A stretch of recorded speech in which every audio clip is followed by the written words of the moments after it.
I'm Get Up, and here's how I got Challenger playing Assassin Lulu.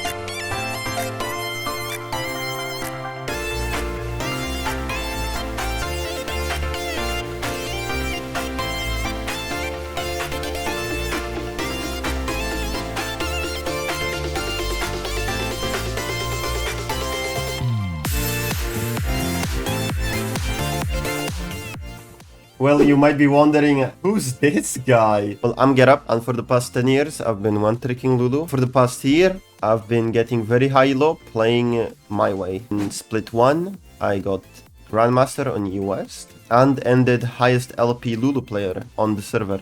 Split 2, I ended Challenger on EU Knee, and Split 3, I got Challenger on EU West. Right, enough about me. Let's talk about why I'm making this guide to begin with. And the main reason I'm creating this guide is because I've noticed a lot of misinformation out there about how to play Lulu and what works best with her. And it has gotten to a point of the blind leading the blind, and I'm here to sort of illuminate the path and to explain how things actually are about builds, runes, synergy, stats, gameplay, the whole champion pretty much. And also I've developed my own strategies that I use in every game that I haven't seen anybody else doing, and those strats have shown consistent results. This guide is my way of sharing my perspective, as I truly believe I understand Lulu's full potential and what she's capable of achieving. My goal is to teach you how to utilize those strategies and master this amazing champ, and just as importantly, show you the fun side of playing her. Heading into the runes now, there is 3 things you need from runes, and that is damage, movement speed, and a singular mana rune. This is the rune page I go every single game. Damage, damage, damage, movement speed, my mana rune, more damage, and my movement speed, and 65 HP. Electro, I believe, is way better than Eri ever will be. Eri sure does have some damage in it, but it has a lot of useless aspects, like when it goes to shield. When it goes to shield, that's really bad. I'm going to explain later, but shielding is a debuff. Also, Eri does too little in fights Lulu wants to take, and those are quick assassin type trades into most champions. Electro, on the other hand, has a lot of useful damage. When it procs, it hits like a truck. The E auto Q combo literally one-shots and catches people off guard for free kills. Cheap Shot, also a very underrated rune. I believe it's the most OP rune you can ever take on Lulu, since when you hit the first Q, it slows them, and when the second one comes in, it already procs the true damage with one ability, and it boosts your damage significantly. Eyeball is getting changed next season. They're removing the whole roll, but I've seen the runes and they all look really good. I'd either take Deep Ward or Grizzly Mementos, whichever is more broken, but I wouldn't recommend going 6th sense, since as Lulu, you don't want to be killing wards because it just takes way too long. I personally never kill wards because I have better uses of my time than doing so, and that's why I never went zombie ward over eyeball. Relentless, pretty standard, lets you be on the map everywhere all the time. Secondary, source my mana rune and scorch, pretty self-explanatory. And one last thing I want to point out is that I go MS shard over adaptive because it really helps with picks positioning, which you'll learn later is crucial for hitting Qs. You could also go double adaptive if you're not convinced. It's perfectly fine, but I would recommend going movement speed. And for the people who wanna see how a Eri page looks like, it would look something like this. I don't recommend it. It's yucky, it's ugly, it's just bad. But it's just following the theory of damage, movement speed, and 1 mana rune. But enough about runes. Well, for items, Lulu wants what I call a best in slot item to help her snowball and 1v9. A best in slot item needs specific stats so you don't waste gold and be the strongest you can be. Those stats being AP, ability haste, movement speed, and very importantly, a damage passive. Stats she doesn't want to waste gold on are stats that don't make her stronger. Those being heal and shield power and base mana regen, which I understand is completely out of what you've been taught, but I will try to explain it in the simplest way possible. AP boosts 6 of your abilities, and it is raw, meaning you don't need any point into any ability for it to work at its peak. Heal and shield power, on the other hand, is a percentage, which makes it a crazy amount weaker because you need big numbers for it to actually function. But not only that, it only buffs one of her abilities that has 2 parts, so you might not even use it. If you recall and you buy a forbidden idol, this is how much shield you will actually get for 600 gold. If you recall and you get 600 gold worth of AP, you get 17 shield at any rank. I cannot stress this enough about how important being your best self in the early game is. You get outscaled by all enchanter champions, so you don't want to minimize your weaknesses. You have to double down on your strengths because you beat everything in the early game. Now, knowing all this, the single best BIS item is in fact Imperial. Biggest spike, best build path, a lot of amp tomes, and the passive that is very easy to proc. Helia would be a good contestant, but it has a passive Lulu cannot proc because after 15 years, the support items still say heal or shield and not buff. Your support item upgrade is also what makes this build exceed. Dreammaker is insanely OP because it actually makes it so you're not even missing out any shielding. It gives something not any other item gives, and that is block. It's an invisible resource that not only shields for a full amount, enemy don't even know it's there to begin with because it has no animation. So as long as you can correctly time your shield, you're not missing out on anything. Best of all worlds. Refillable is OP, but at every game it gives us such an edge over your opponent. If they don't buy it, this item gonna be challenger low key. Your boots are honestly preference. I've been going Ionian all year because of the reduced flash and ignite CD, which is very helpful. Just if you're about to buy them, make sure your flash and ignite are up so you get full value. Magic pen, very good as well, works on everything but a bit expensive. Your best in slot item. Just a little side note on Imperial, when you're building Imperial, make sure that you're buying amp tomes. If you have 900 gold, don't buy this. This is the most useless buy you can do. This is what loses you games because it only gives 20 AP. So buy double amp tome, buy a dark seal, buy boots, but just don't buy Bandless Mirror. It's a bait purchase. These 3 are the only buyable items after your BIS. All situational. If you need engage or disengage or you have a bad team comp, Shurelia is really good. Mikhail's really strong when you have just fisted lane and helps you secure no misplays happen and you can snowball without any pressure. It's also my most bought second item. Of course, look if enemy has cleanseable CC. Redemption is a very solid, maybe Flame didn't go so well. Item is very broken if placed correctly. These are really rare situational. Locket I only buy if the enemy has a Karthus. Unlike popular belief, it's actually shields that counter Karthus, not heals. So Locket completely removes him as a champion. Knight's Vow I only buy as the 3rd, 4th if I have only one performing champ and none of the 3 above items would help in any way. Very rare buy. These are a bit more fun builds, completely dropping any support and going crazy on the one-shot. With Hextech Alternator to start your snowballing. You can build any AP item as long as it doesn't have mana on it. And of course, the garbage bin of items. Ardent and Helia only work as first item because their passives get outscaled with time. You would think Staff of Flowing Water would be good since I've been hyping up AP, but here comes the funny part. When you shield someone to gain the passive, the AP only comes after the shield, making it completely useless on a champ like Lulu. And also the same problem of unbuildable because it's heal or shield, not buff. Downcore, just horrible design. I really need to know who thought that the late game enchanter item should have 3 components when my inventory already has no space after first item. Now you might be wondering, but get up! There is an item missing. Where is my favorite moonstone? I've been building it for a year now. Where do you place that on the tier list? And the item is so horrible that I had to make its own item set for it. A horrible item you should never buy.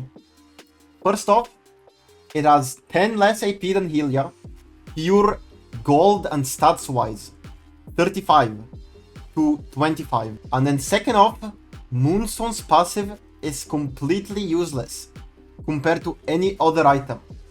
One Helia proc will do the same, if not even more, than Moonstone's one proc. Or even a redemption will do more. One redemption proc will do more. Not only that, Moonstone also has a bug, but it's it's been a year, so I guess it's a feature by now, where when it chains to the ally, right, when you shield someone, it gives a little bit of shield to another ally, which is the whole passive, and Dreammaker attaches to the one that you did not shield, making the target that actually needed the shield get shielded for less. This is why you should never even consider buying this garbage of an item at any point of the game. I am genuinely confused on why people even started building this to begin with. Even pure win rate wise, it is the worst first item you can buy.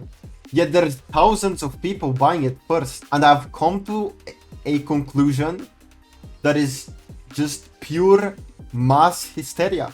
There is just no other explanation that comes to mind. Don't buy this item. Plain and simple.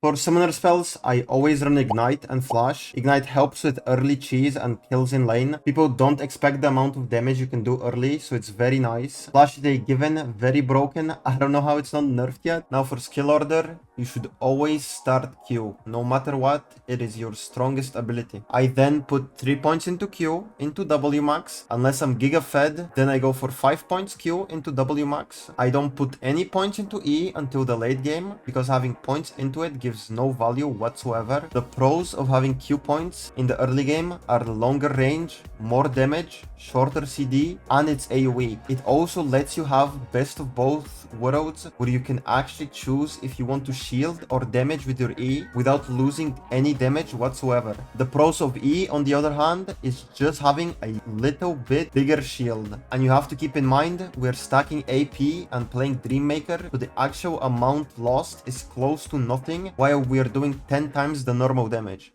Now you have just locked in Lulu in Champ Select, and you have a few seconds out which skin will win you the game and make you look cool doing it. Lulu does have a lot of skins, or some might say not enough skins, so just try to speedrun most of them. Now at the bottom, we have Pajama Guardian. I have a personal vendetta against the skin. I was very hyped for it when it was coming out, but then I found out they aren't putting Pix in a pajama or giving him a sleeping hat. Horrible, F tier. Then we have the Lulu Classics. They are just kinda bad. I'm patiently waiting for an ASU she deserves, but it's not looking bright.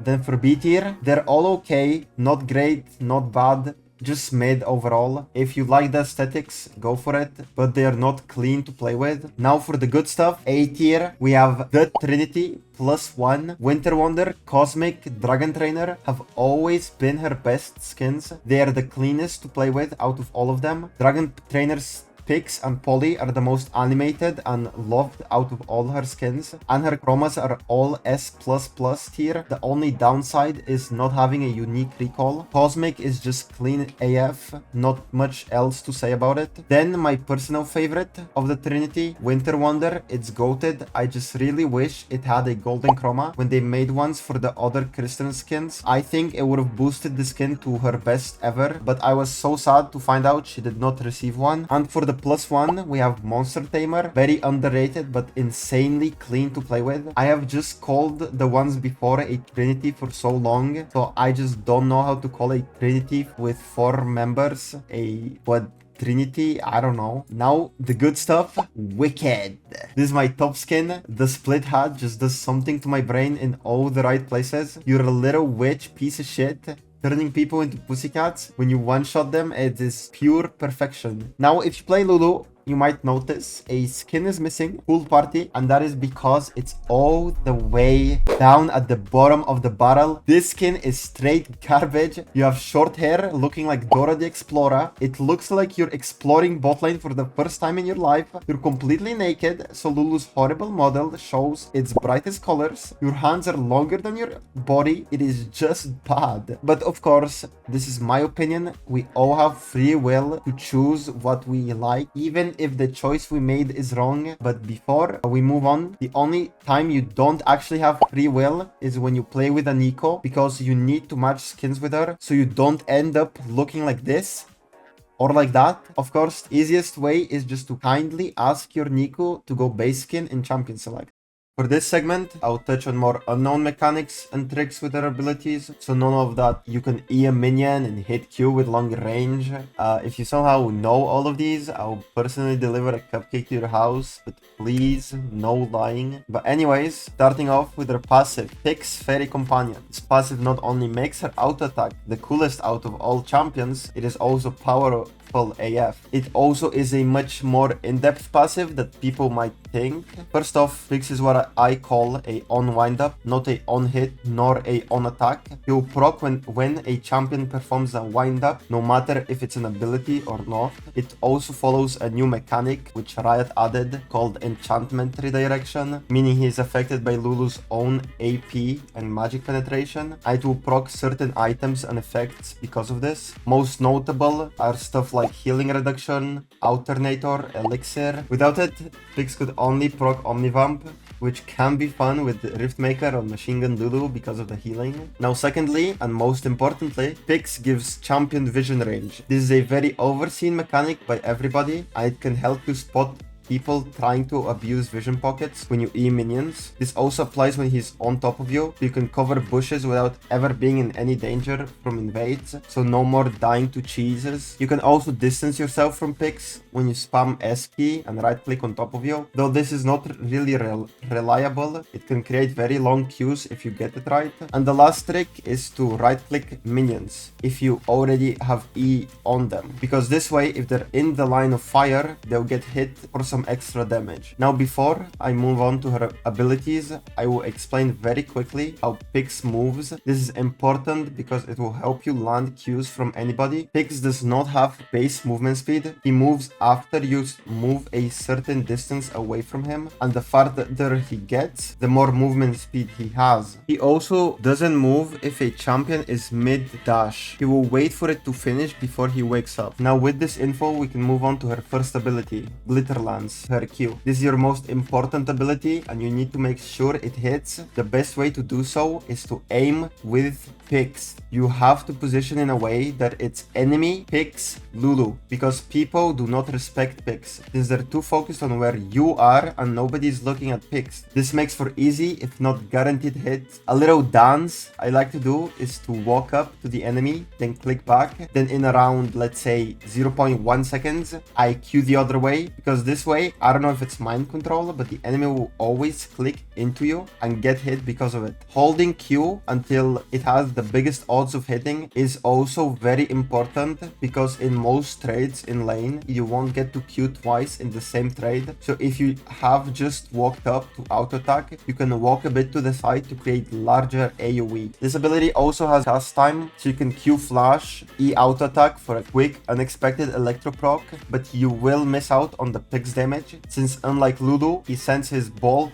depending on where he is at the start of cast time. Now moving on to your W, Whimsy, one of League's most annoying abilities, but it also has more depth than people give it credit for. Because it's a long cooldown, you can ever only use it once in a fight. You need to make sure you milk it for all it's worth, because it can win or lose fights and games depending on how good its usage is. Poly is not hard CC, it will go through stuff like Mundo passive, and this is because it consists of 3 debuffs: a silence, a disarm, and flat 60 movement speed reduction. Poly is also the only stackable slow in the entire game, so you can combo it with Q to make the enemy unable to move. This slow also goes through slow resistance and slow immunity, so it cannot be reduced. The disarm part is clunky, it makes it so you cannot buy Mikhails into Poly, since Mikhail's cannot lens disarm. Same goes for Yoni and Ambessa ult, who also don't remove it. Not only that, disarm can also act as a taunt, because when the enemy is polymorphed, they can still try to attack you at their respective range, so clicking backwards will cause them to get drawn into you and put them in a worse spot than they already were. Another mechanic I like to call a perfect polymorph is when it hits just as the enemy starts up a auto attack windup, because this way it will practically extend the time they're unable to act for. This does work with any CC, but what is unique to Lulu is that she is the only one that can cancel uncancelable windups. So this will work not only with normal auto attacks. Now for ally cast, it's pretty boring. You can use it early for trades when outranged or you need to dodge a skill shot. But other than that, when you're considering if you should use the spell on your ally or enemy, the only thing to consider is if the ally needs movement speed. The attack speed is a non-factor. I personally wish it gave AP instead, like back in the days. Our next ability, help picks. First off, some settings that will help you correctly pick which target to hit. You can press E on portraits when a lot of people are on top of each other. This is why I personally have my minimap at 90, because that's the only way to increase portrait size. It also helps since I don't really look at the minimap.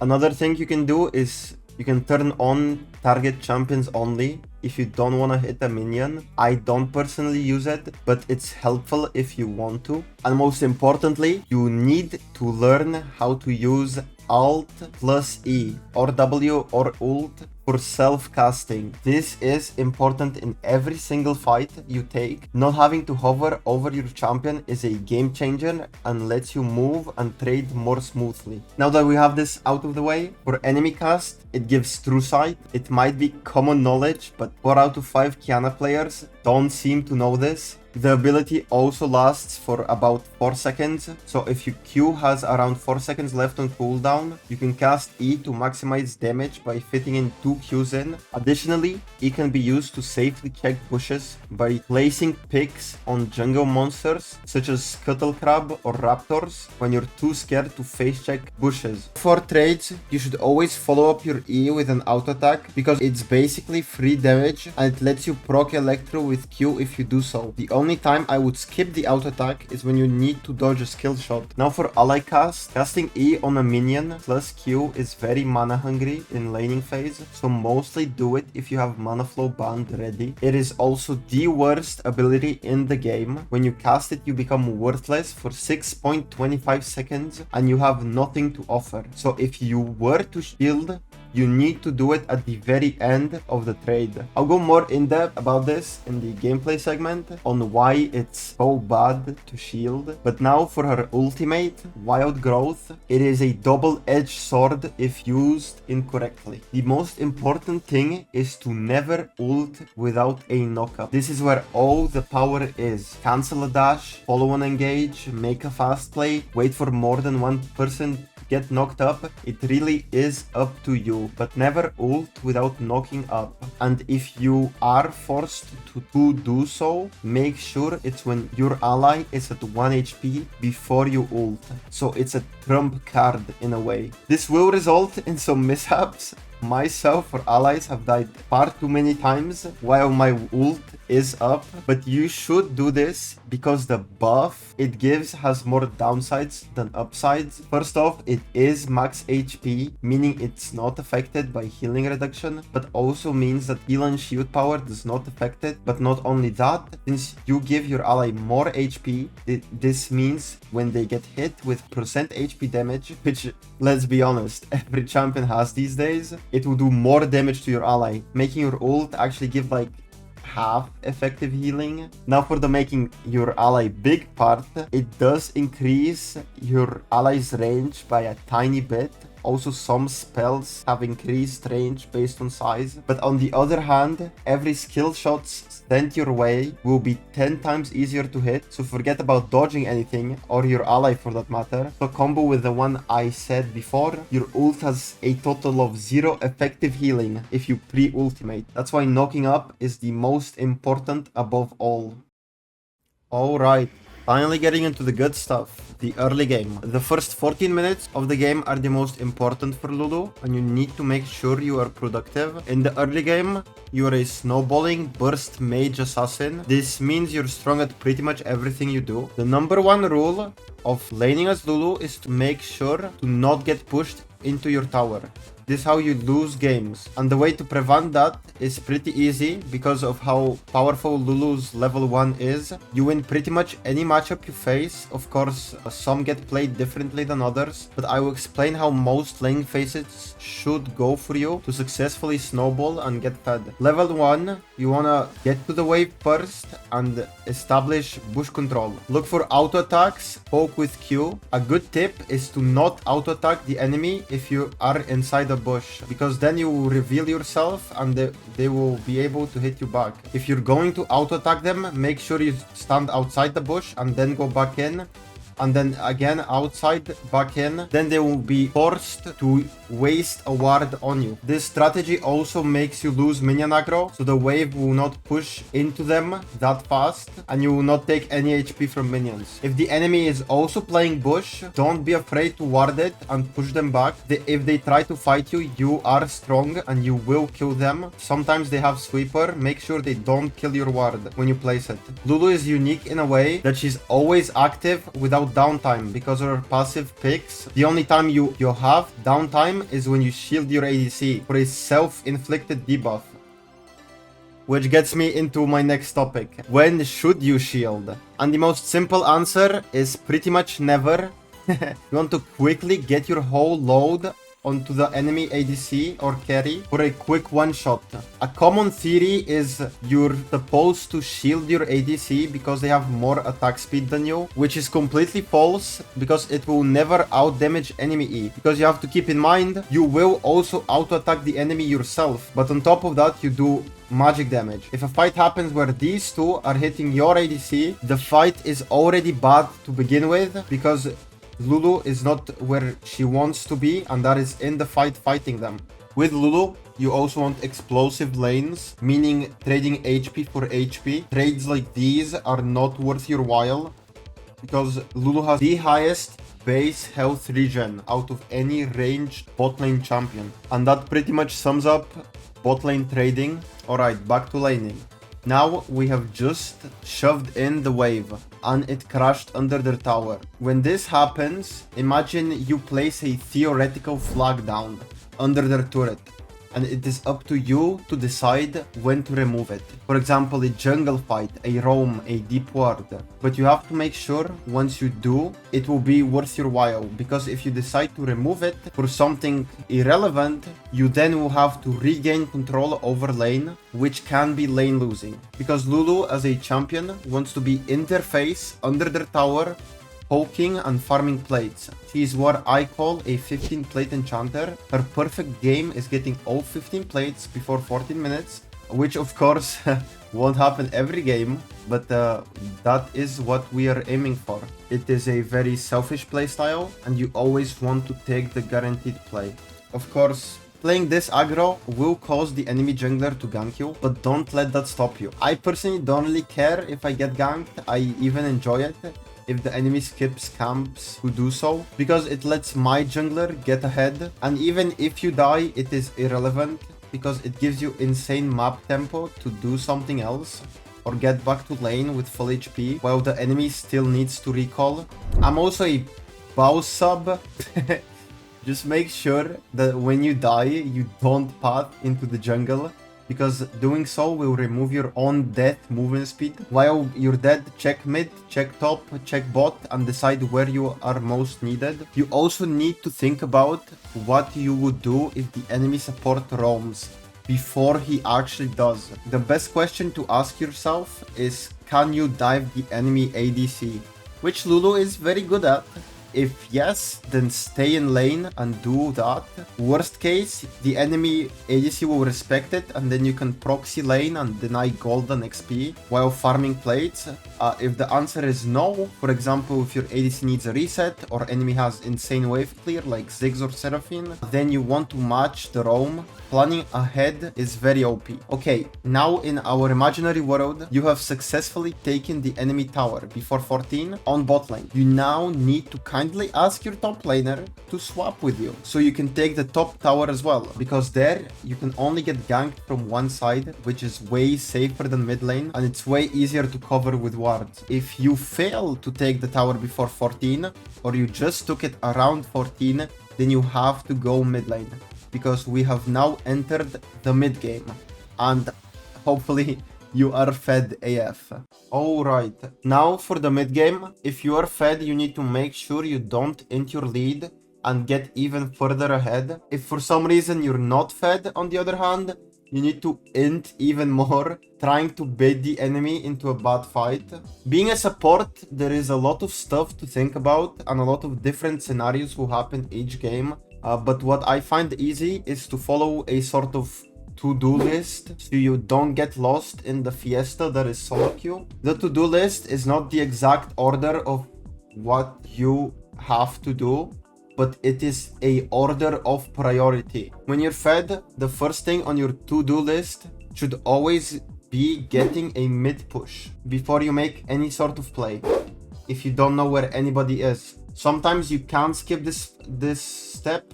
For example, if your ADC is fed AF and you know like 2 people are bot lane and the next objective is on the top side, you can just go and ward and your ADC will take care of the first step for you. But sometimes the enemy will contest the mid wave, so you will need to play with your ADC on it. The other thing on your to-do list is killing the mid tier 1 if it's not already down, because it will open up the map so much and it will make it so much easier to play for your team. The other things on the to-do list, if the tower is down or they're defending it, you can go side lane, look for a side play with your jungler, kill the enemy side laner, because the mid and top laner will always be on the side lanes, usually. So you can look to kill them, or look to take the tower, or look to take the tier 2 tower.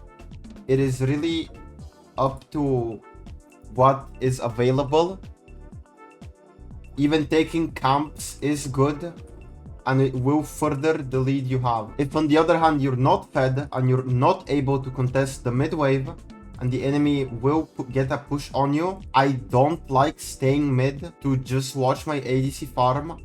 I like to sneak into the side bushes and try to look for kills on the enemy top laner or mid laner, whoever is easier to kill. The game is a lot harder to play if you're not fed at this point, but it's not impossible, and I have won a lot of games just by purely going side lane, because let's be honest, the solo laners, they do not respect anything. They will walk up to the wave, they're not looking at anybody, they're just completely blind, and they will die on the side lane for a free shutdown or a kill, and will get your lane ahead. But that is pretty much what you have to do in the mid game. Of course, it's scenario to scenario because it is solo queue, and there is going to be a lot of stuff happening. You just need to pick and choose what you believe is the best option. For Lulu's late game, best case is the game not lasting that long, because she has always had a horrible late game. You have to mainly rely on your CC abilities. Everything else, though nice, is not how you win games by yourself. But as many of us know, her CC relies on other people doing something. The way I found to take over and have a say in what happens is to be a little jester, baiting people into bad fights, because you have a lot of invisible HP to work with your ult and shield. But as I've said many times before, Lulu's strongest point is getting through the ban phase, while her weakest is her late game. But that's about it. I appreciate everybody. See you later. Goodbye. Happy one-shotting. See you later. Goodbye. See you, everybody. Lulu is so fucking OP.